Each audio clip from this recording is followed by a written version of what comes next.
Faly miarabantsika tsy alay avindray atratra ity alatsinainy maraina fa 9 volana desambra ity misaotra an'Andriamanitra isika fa mbola nomeny famindram-pony hatrany. Alohan'ny dirantsika ny amin'ny mofonenan'io dia vavakisika. Manitra tsara andezan-danitra mbola ve-pisaoranao izay ny amin'ny fitantananao misaotra indrindra reo fa momba anay manjakarivo ianao ary manome izay rehetra masoa mitantana hatrany anay koa irinay hatrany izay mba hitombo finoana aminao hiala amin'ny zavatra mahazatra izay tsy ahafahanay mandroso amin'ny fahatokinanao fa mba havaozinao manjakariva aminaran'i Jesosy amen. Lohateny mofonenantsika androany dia manao hoe ny fanomboaka se sy ny ranonorana farany. Alaina amin'ny Timoty faharoa toko faharoa andiny fahasivy ambin'ny folo manao hoe kanefa ny fanorenana mafy nataon'Andriamanitra dia miorina tsara sady manana an'izao tombo-kase izao ny tompo mahalala ny azy ary koa aoka ny olona rehetra izay manonona ny anaran'ny tompo hiala amin'ny ratsy. Amen.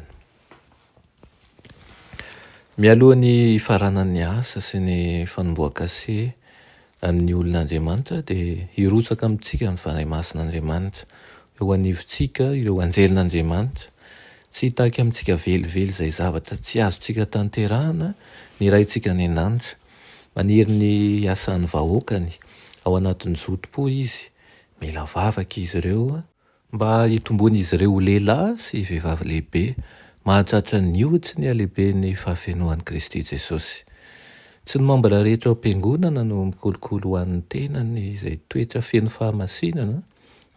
Noho izany dia tsy takany ny andraikany manokana, tsy sapan'izy ireo fa tombotsoany ary koa didiny ny manatratra an'ilay fenitra avy fahatanterahana kristianina.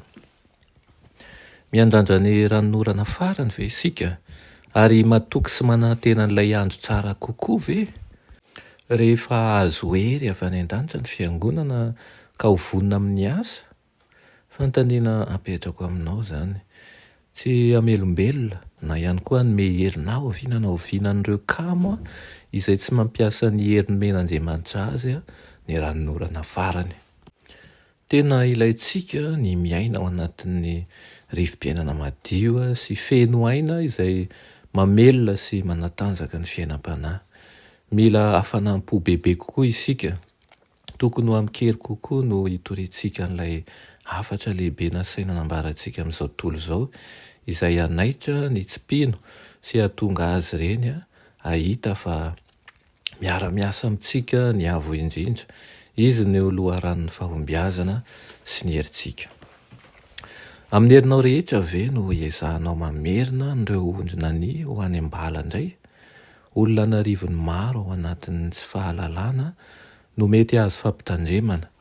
Mivavaha tahaka an'izay tsy mbola nataonao hatramin'izay. Mangatà ny herin'i Kristy, mangatà tsilotsiaina avy amin'ny fanahiny mba ho feno faniriana monjy ny very ny fonao. Aoka asandratra any an-danitra ny vavaka tahaka an'izao manao hoe Andriamanitra anie hamindra fo aminay sy hitahy anay, hampamirapiratra ny tavany aminay anie izy mba ho fantatra ety ambonin'ny tany ny lalanao sy ny famonjenao any amin'ny jentilisa rehetra. Amen.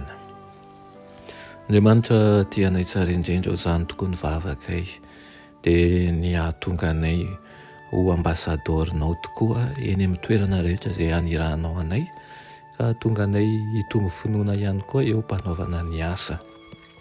Mangataka aminao izay mba ho maninao ny tsirairay avy, mba ho vonina handray ny fanahinao masina ary ihany koa hanana fahavonona tena sy fahavononam-po any amin'ny zavatra rehetra.